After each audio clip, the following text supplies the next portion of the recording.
Salut à tous, bienvenue dans cette nouvelle vidéo. Dans cette séance, nous allons faire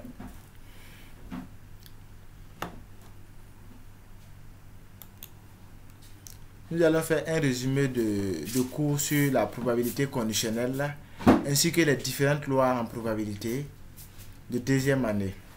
On commence avec la probabilité conditionnelle. On dit soit A et B des événements tels que la probabilité de A est différente de 0. On appelle probabilité conditionnelle de A relativement à B ou de A, sachant que B, la probabilité que l'événement A se réalise, sachant que B est réalisé. Cette probabilité vaut P de A, sachant que B est réalisé, c'est égal à P de A intérieur B sur P de B. Or, la probabilité de A, sachant que B est réalisé, c'est égal, on peut écrire P de A, sachant que B est réalisé de cette façon. C'est égal à P de B. Donc, si vous voyez cette écriture-là,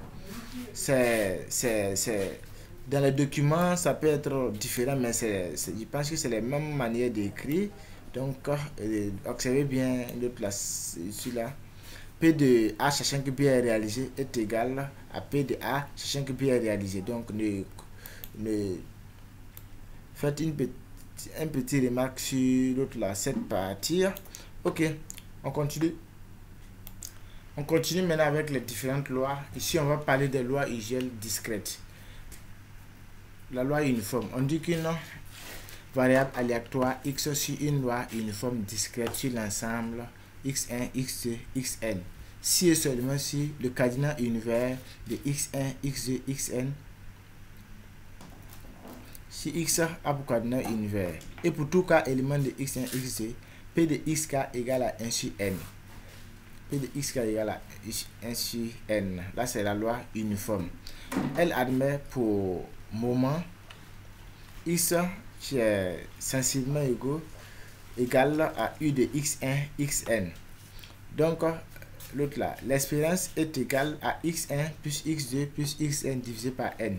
Et la variance vaut x1 carré plus x2 carré point plus xn carré sur n moins l'autre là, l'espérance, le tout au carré. Le tout au carré. Là, c'est la loi uniforme. Là, c'est la loi uniforme. Petit résumé. Maintenant, on passe à la loi de Bernoulli. On dit qu'une loi est une variable aléatoire qui suit une loi de Bernoulli si et seulement si son cardinal univers est égal à 0 ou 1. C'est-à-dire, soit c'est pile, soit c'est face. La loi de Bernoulli. Soit c'est pile, soit c'est face. Soit c'est OK, soit c'est non. Si nous avons ces deux événements, dans ce cas maintenant, on peut parler de la loi de Bernoulli. On peut parler de la loi de Bernoulli. Donc, soit c'est l'échec, soit c'est succès. Donc, soit c'est pile, soit c'est face. Ok, pour tout cas élément de 0, 1, P de x égale à K égale à P de K moins 1 moins P, c'est-à-dire P bar à la puissance 1 moins P. Là, c'est la formule de la loi de Bernoulli. Pour parler d'une loi de Bernoulli, il faut avoir deux paramètres. Soit c'est pile, soit c'est face. Soit c'est oui, soit c'est non. Donc, c'est-à-dire, probabilité, on doit avoir une probabilité de succès et une probabilité de l'échec pour parler de loi de Bernoulli. Et sa formule, pour tout cas élément de 0, 1, P de x égale à K égale à P à la puissance K fois P bar qui est égal à 1 moins P à la puissance 1 moins K. 1 moins K. On passe maintenant. L'autre là, son espérance est égale à P et sa variance est égale à P fois P bar qui est égal à P fois 1 moins P. On passe à un exercice d'autre là, d'une loi de Bernoulli. Exemple, on lance une pièce de monnaie équilibrée. Soit la variable aléatoire x avoir pile. Il s'agit d'une épreuve de Bernoulli où la probabilité d'avoir pile est égale à 1,5. Puisque soit c'est pile, soit c'est face. Donc la probabilité de succès est égale à 1,5. Donc on dit dans ce cas que x est la variable aléatoire qui suit une loi de Bernoulli de paramètres p égale à 1,5 et p bar est égal à 1,5. C'est tout simplement. On passe à la loi de binomial. On passe à la loi de binomial. On dit qu'une variable aléatoire x sur une loi de binomial de paramètres n et p. Si, d'abord, pour avoir une loi de binomial, il faut avoir d'abord une loi de Bernoulli, c'est-à-dire probabilité de succès et de l'échec. Maintenant, pour avoir une loi de binomial, il faut répéter cette épreuve n fois, c'est-à-dire une fois, 2 fois, 3 fois, 5 fois. Donc, pour avoir la loi binomiale, il faut répéter une épreuve de Bernoulli n fois. Donc, on dit que x est la variable aléatoire qui suit une loi binomiale de paramètre n. N, c'est le nombre de fois que l'épreuve est, cette épreuve est répétée. Et puis maintenant, la probabilité de succès. La probabilité de succès.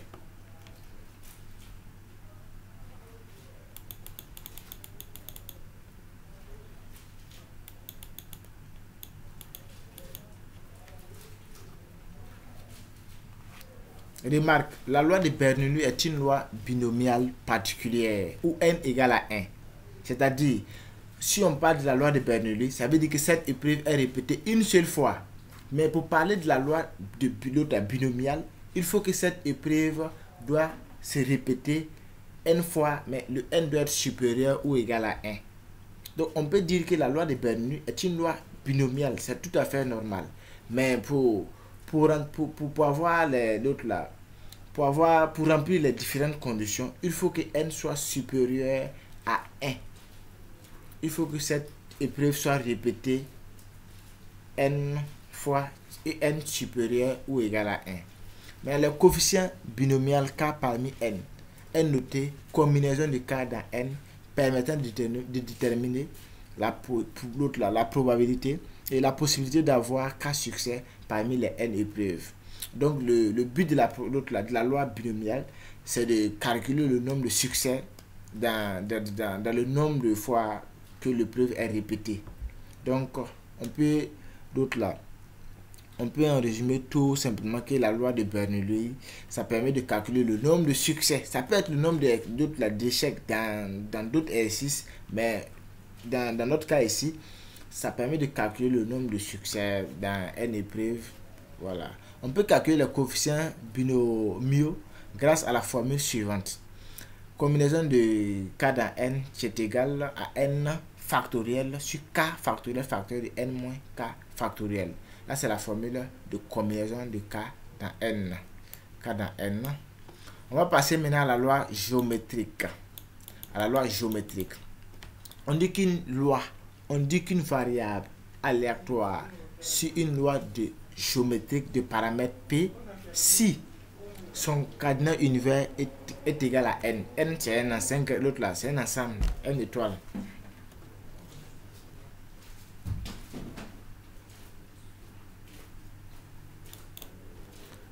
Donc, je vais vous donner un exemple de loi géométrique.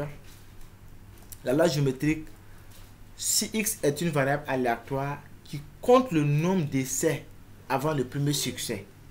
Donc, on peut dire que x sur la loi géométrique, puisque la loi géométrique compte le nombre d'échecs jusqu'à l'obtention, jusqu'au premier succès. Ça compte d'abord le nombre d'échecs jusqu'au premier succès. Donc, si x compte le nombre d'échecs jusqu'au premier succès, on peut dire que x sur la loi géométrique de paramètre P est égal à la probabilité de succès. Probabilité de succès. Donc, ça, c'est la formule générale d'une loi géométrique. P de x égale à k. Pour tout cas, élément du cadenas univers, P de x égale à k égale à P, la probabilité de succès, fois probabilité de l'échec qui est égale à 1 moins P à la puissance k moins 1. Là, c'est la formule générale de la loi géométrique.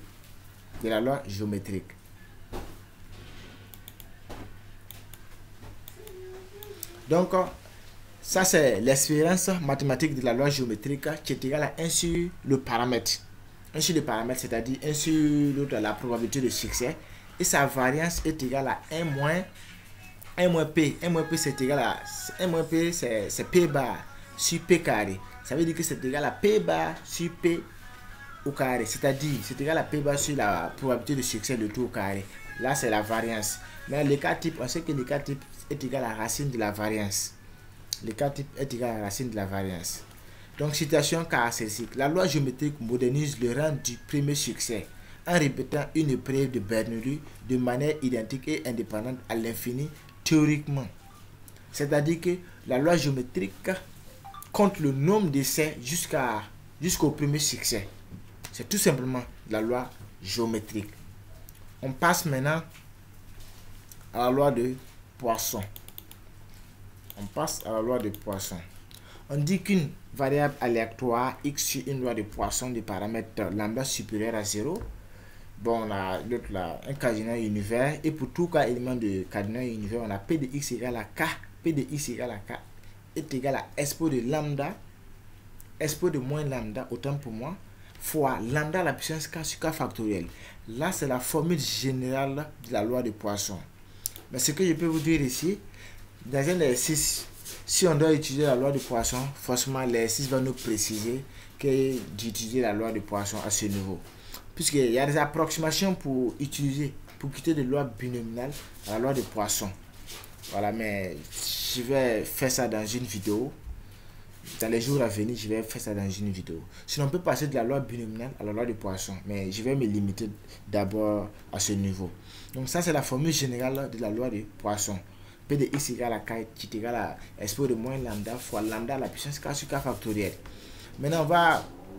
Mais le problème ici, ce qu'on doit retenir est que l'autre là, l'expérience... Dans la loi de Poisson, l'expérience est égale à variance qui est égale à lambda. Lambda, c'est-à-dire le paramètre avec le paramètre qui est supérieur à 0. Donc, dans un exercice, si on nous dit d'utiliser l'autre la loi de Poisson, puis on nous donne le paramètre, et puis on nous dit de calculer l'autre l'expérience et la variance, ça suffit tout simplement de dire que l'expérience est égale à la variance, soit c'est égal à lambda. Tout simplement. Donc, je peux dire que la loi de Poisson n'est pas compliquée, En tout cas, si on... L'autre là, je pense qu'ils vont préciser, dans un exercice, ils vont vous préciser d'utiliser la loi de Poisson ou pas. Donc, ce qu'on peut retenir aussi, la situation caractéristique. La loi de Poisson modélise des phénomènes rares. Elle peut être aussi utilisée pour approximer la loi binomiale, comme nous allons le voir dans la section suivante ou dans ma vidéo que je le ferai dans quelques jours. Ok, on va passer à quelle loi? On peut passer à... On n'a pas encore vu la loi hypergéométrique. Bon, on peut parler aussi, je vais parler un peu... Bon, les approximations, je vais laisser ça pour le moment.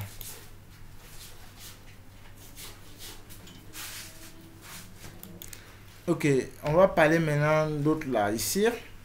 On va parler de fonction génératrice des moments d'une variable aléatoire discrète.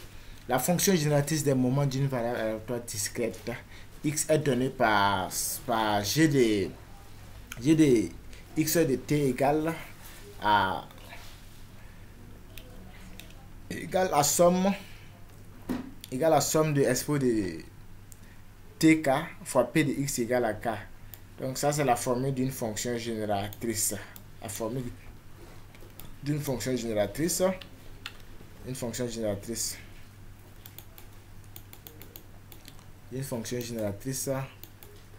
Bon, il y a un exercice, mais bon, on va passer, on n'a pas assez de temps pour traîner.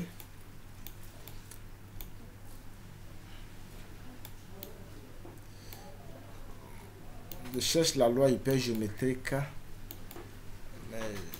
Je cherche la loi hypergéométrique.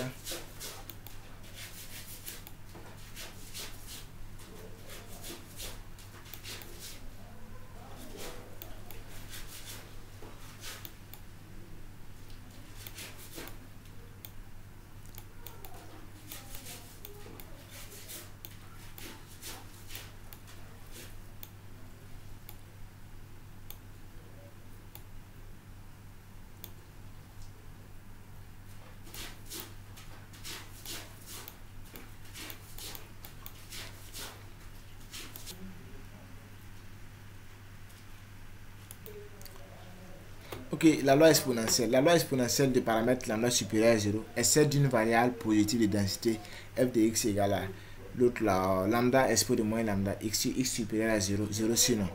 Ok, Maintenant, ça représente maintenant l'expérience d'une loi exponentielle qui est égale à 1 sur lambda. Et ça, c'est la variance d'une loi exponentielle qui est égale à 1 sur lambda au carré. Je vous ai dit que l'autre lambda représente le paramètre d'une loi exponentielle. On va passer maintenant à la loi normale. Passons à la loi normale. La loi normale ou Laplace Gauss. La loi normale est la variable aléatoire x à valeur dans R de densité f de x qui est égale à 1 sur sigma racine de 2 pi expo de 1 demi x moins m sur sigma le tout au carré.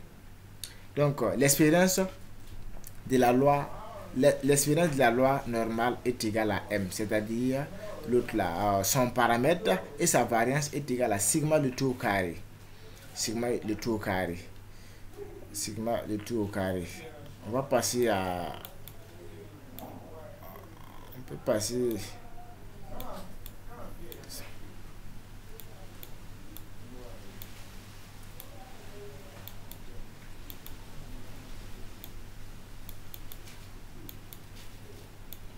Ça, c'est le tableau de la loi normale.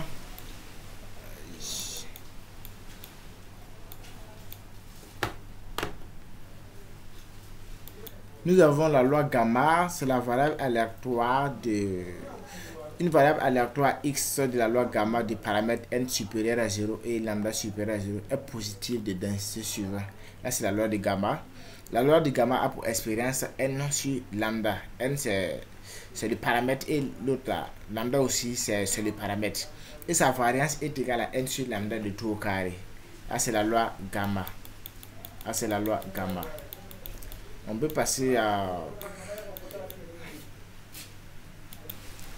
Merci à tous d'avoir suivi la vidéo. À la prochaine. N'oubliez pas de vous abonner à ma chaîne YouTube.